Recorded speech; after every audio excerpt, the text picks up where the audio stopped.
Olá, clã! Tudo bem com vocês? Olha só, para quem ainda não me conhece, eu me chamo Débora Ferreira e sejam bem-vindos ao canal. O vídeo de hoje, na verdade, é um caso que eu levei para uma rede social vizinha e muita gente pediu para que eu contasse com mais detalhes, porque o tempo de lá é muito curto e não deu para me aprofundar no caso. Então, como o pedido de vocês é uma ordem, aqui estou.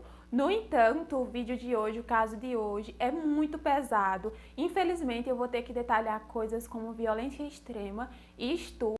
Então, se você é uma pessoa muito sensível, que não está acostumada com esse assunto, eu peço encarecidamente que você pare por aqui, não prossiga. Mas eu sei que tem muita gente teimosa que mesmo assim vai continuar. Então, toda vez que eu for entrar nesses detalhes, eu vou sinalizar aqui na tela, tá? Para que vocês possam assistir o vídeo sem passar por esses detalhes. Recado dado, vamos para o caso de hoje. Alison Botha nasceu no dia 22 de setembro de 1967, na África do Sul. Os pais dela se chamavam Brian e Claire e disseram que ela era uma criança normal, que amava brincar, correr e se divertir, ao lado do seu único irmão mais velho, por quem ela era simplesmente encantada. Os pais de Alison se divorciaram quando ela tinha 10 anos e ela e o irmão passaram a morar apenas com a mãe. E apesar de Alison não se dar muito bem na escola, ela terminou os estudos e fez um ano de secretariado na faculdade. Depois disso, passou 4 anos viajando pelo exterior para aproveitar ao máximo a liberdade que ela sempre amou. Depois de voltar para casa, ela começou a trabalhar como corretora de seguros e passou a morar sozinha em um complexo de apartamento tranquilo e tinha a vida perfeita que ela planejou. O dia 18 de dezembro de 1994 era um dia lindo, totalmente ensolarado, perfeito para ir para a praia. E foi isso que Alison e alguns amigos decidiram fazer. No final da tarde, eles decidiram ir até o apartamento de Alison para comer pizza e jogar cartas a noite inteira. Eles ficaram jogando carta até altas horas da noite e então decidiram ir para casa. Porém, entre esses amigos tinha uma amiga de Alison que iria sozinha e a pé. Alison não achou aquela ideia muito boa, então decidiu dar uma carona à amiga e levar ela em segurança até a porta de casa. Os amigos dela disseram que ela tinha esse jeito, cuidava de todos e nunca dizia não. Ela levou a amiga até em casa e ao voltar ela percebeu que a vaga de estacionamento que ela sempre usava já estava ocupada e no complexo de apartamento de Alison não tinham vagas marcadas e ela já estava acostumada com aquilo porque ela sempre voltava tarde dos lugares, então ela foi à procura de outra. Ela encontrou uma disponível embaixo de uma árvore com pouquíssima iluminação e ela já estava se preparando para sair, estava apenas pegando algumas roupas no banco de trás que ela precisava lavar e foi nessa hora que ela não percebeu que um homem se aproximava. Ele entrou no carro, colocou uma faca no pescoço dela e disse que era para ela ir para o banco do passageiro e ficar quieta, senão ele mataria ela ali mesmo. Ele começou a dirigir e disse que se chamava Clinton e que não faria nada de ruim com ela,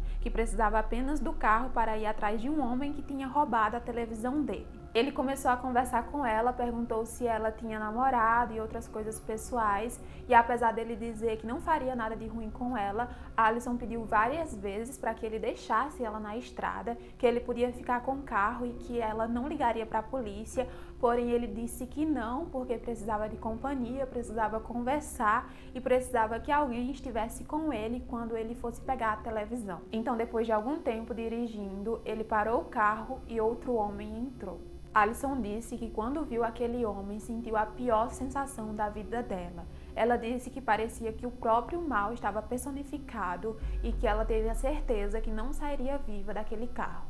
Clinton continuou dirigindo até um local totalmente deserto e sem iluminação. Eles desceram do carro e começaram a conversar. Foi quando Alison escutou o nome do segundo homem, e ele se chamava Deus. Depois de terminarem a conversa, Clinton entrou no carro e disse a Alison que eles só queriam sexo. Perguntou a ela se ela iria lutar e Alison chegou a pensar que nunca lutou com ninguém, muito menos com 2 homens bem maiores que ela e que com certeza na primeira tentativa eles matariam ela. Alison disse que não, então Clinton mandou ela descer do carro e tirar a roupa.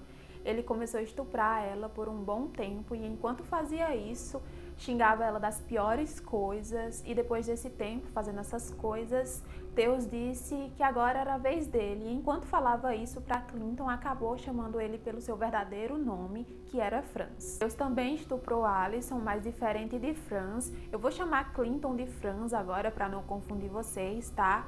Deus começou a enforcar a Allison até o momento que ela perdeu totalmente a consciência. Quando Allison acordou, ela percebeu que tinha um homem em cima do seu corpo e que ele estava esfaqueando a barriga dela. Foram tantas facadas que ela perdeu a consciência outra vez e ela foi atingida 36 vezes na barriga e na virilha. Enquanto ela estava desacordada, eles perceberam que a perna dela ainda estava se mexendo e, para garantir que ela realmente estivesse morta, eles cortaram a garganta dela com 17 golpes. Eles cortaram a garganta dela de orelha a orelha e ela ficou quase decapitada. Faltou pouquíssimo. Depois disso, eles acreditavam que finalmente ela estaria morta, então roubaram o carro dela e foram embora. Mas o que eles não imaginavam era que sim, ela ainda estava viva. Ela foi tão brutalmente machucada que o corpo dela entrou em estado de dormência e ela não sentia mais dor. A única coisa que ela ouvia e sentia era a respiração dela, que estava muito forte e muito alto. Isso porque ela estava respirando por um buraco que tinha sido feito na garganta dela pelos golpes. Sim, gente, ela estava literalmente respirando assim. Ela percebeu que estava sozinha, que eles tinham ido embora e então ela entrou em pânico porque queria sair o quanto antes dali, com medo deles voltarem. Ela não tinha forças para se levantar, então começou a engatinhar e foi nessa hora que ela sentiu algo molhado em sua cintura. Allison colocou a mão na cintura e foi nessa hora que ela percebeu que todo o seu intestino estava para fora do corpo. Gente, imagina essa cena. É claro que ela entrou em choque e percebeu que ela estava morrendo. Ela disse no documentário que conta a história dela que nessa hora ela teve uma experiência extracorpórea de ver a alma dela saindo do corpo, como se ela já estivesse morta. Mas ao mesmo tempo ela teve a sensação de escolha, era como se ela pudesse escolher entre acabar com aquele pesadelo ali mesmo, aquele pesadelo que ela estava vivendo, e morrer ali sozinha, abandonada, ou ela poderia continuar lutando pela sua vida com todas as suas energias até que o último suspiro fosse dado. Ela lembra que pensou que não poderia deixar que aquilo acontecesse com mais nenhuma pessoa, que seria exatamente isso que aconteceria se ela desistisse e que ela não queria morrer daquela maneira, sozinha e naquele lugar sujo. Foi então que ela escolheu viver e continuar lutando. Ela pegou uma camisa dela, que os homens tinham jogado para fora do carro antes de irem embora, amarrou na cintura para manter tudo dentro do corpo, escreveu na areia o nome dos homens e logo abaixo ela escreveu: "Te amo, mãe". E com o resto de força que tinha, ela se colocou de pé e foi nessa hora que ela sentiu que a cabeça dela estava pendendo para o lado, a visão dela começou a ficar escura e ela não sabia o que estava acontecendo. Então colocou a mão no pescoço e foi então que ela percebeu que foi quase decapitada. Sim, gente, parece mentira, mas não é.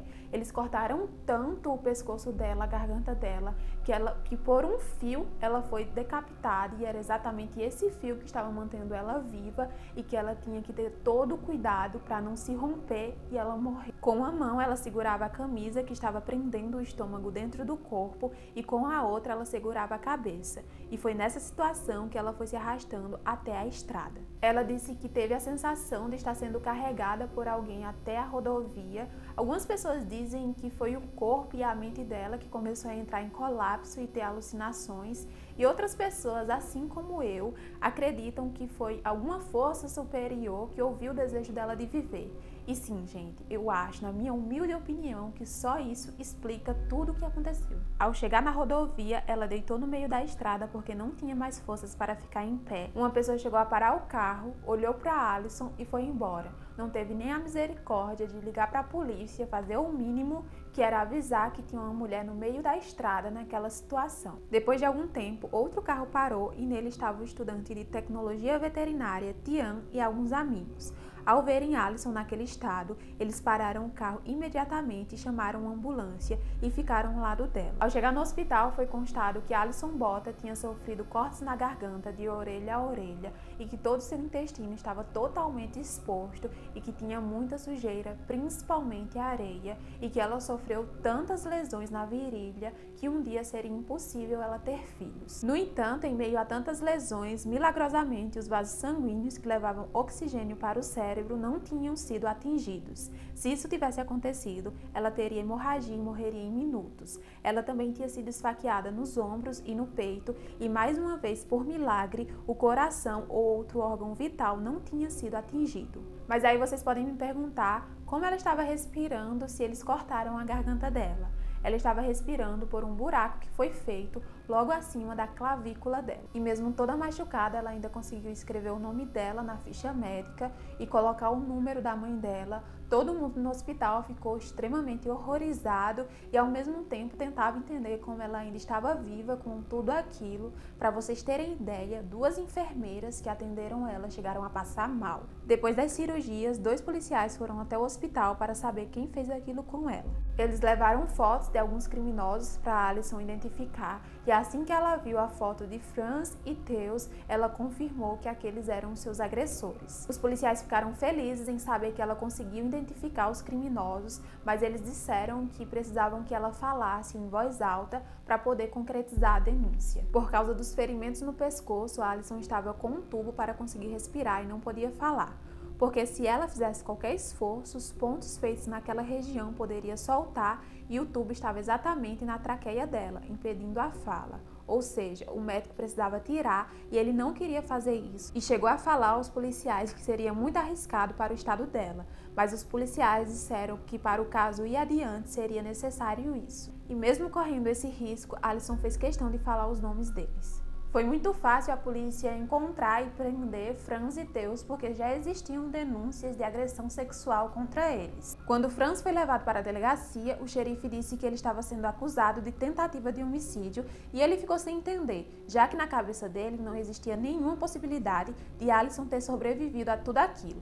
E quando o detetive disse quem era a vítima e que ela estava viva, ele não negou e nem tentou se defender. Apenas virou para o detetive, tirou um anel que estava no dedo dele, que ainda estava sujo de sangue, e disse: "Toma, esse anel pertence a ela." Depois de passar por tudo aquilo, Alison ainda precisava identificar os agressores pessoalmente.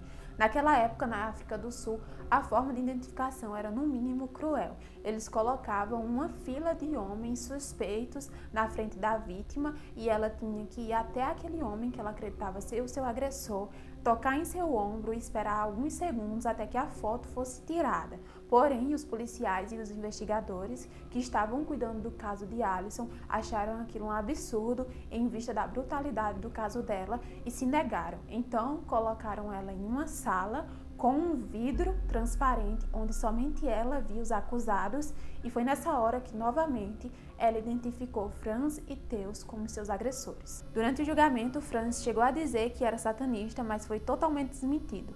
Ele só estava dizendo aquilo para tirar a responsabilidade dele. Franz e Theus não foram algemados durante o julgamento porque o xerife disse para os dois que, caso tentassem fugir, ele teria o maior prazer de atirar e acabar com eles ali mesmo.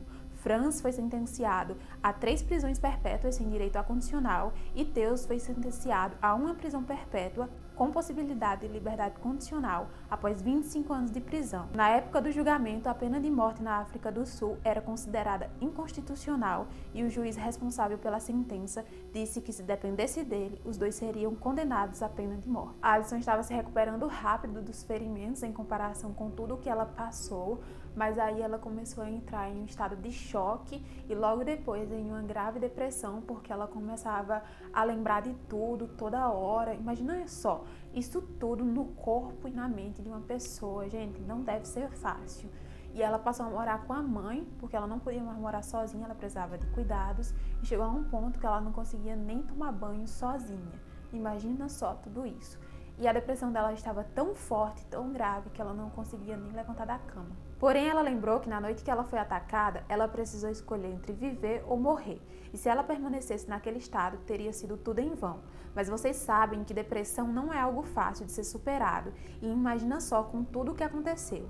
Até que ela foi convidada para dar uma palestra contando sobre a sua história e como ela estava lidando com isso. E Alison até pensou em recusar. Mas ela foi e ela disse que quando começou a falar, contar tudo o que aconteceu, o que estava sentindo, ela colocou tudo aquilo para fora. Ela disse que novamente estava se sentindo viva e quando viu que tinha pessoas que estavam se inspirando nela e que ela estava ajudando outras mulheres que passaram pelo mesmo pesadelo que ela tinha passado, ela finalmente tinha encontrado um novo jeito de seguir em frente. Depois disso, ela passou a viajar ao mundo contando a história dela e foi a primeira mulher do sul da África a falar sobre estupro publicamente e motivou várias mulheres a fazerem o mesmo. Depois de alguns anos, em fevereiro de 1997, Alison se casou e vocês lembram que eu disse que os médicos falaram que ela não poderia ter filhos? Pois bem, mais uma vez ela provou do impossível e teve 2 filhos lindos e saudáveis. Vocês lembram do rapaz que ajudou ela na rodovia, foi com ela até o hospital? Então, ele estava estudando na época do caso para veterinária. Depois do caso de Alison, ele se comoveu tanto que decidiu se tornar médico e no segundo parto do filho de Alison, ele foi um médico assistente. Em 2012 e 2015 surgiu a possibilidade de Franz e Theo solicitarem a liberdade condicional e Alison ficou muito assustada com essa possibilidade, mas conseguiu reunir milhares de assinaturas em uma petição para que isso fosse negado. O próprio juiz do caso fez uma observação na condenação dos dois e disse que eles eram extremamente perigosos e que jamais deveriam sair da cadeia. As informações que encontrei dizem que eles seguem presos até hoje. Foi lançado um livro e um documentário contando a história de Alison, que inclusive eu indico muito a vocês, vai estar aqui o nome do livro e do documentário, e ele foi fonte para esse vídeo. E olha só, atualmente ela está com 54 anos, não está mais casada, mas tem uma vida tranquila, mora com seus 2 milagres, os seus 2 filhos, e segue até hoje inspirando milhares de mulheres. E esse foi o caso de hoje, gente. Alison Bota é simplesmente um exemplo de luta, determinação e garra pela vida, porque eu acho que existem pouquíssimas histórias como essa de alguém lutar tanto pela sua vida e jamais desistir. Espero muito que vocês tenham gostado da história de superação dela, porque sinceramente esse é um dos meus casos preferidos, por saber que ela passou por tanta coisa e ainda sobreviveu e hoje inspira tantas mulheres. E é isso, espero que vocês tenham gostado do vídeo. Se inscrevam no canal se vocês ainda não forem inscritos, deixem um like, me sigam nas minhas redes sociais. E é isso, se cuidem, fiquem com Deus e até o próximo vídeo. Tchau!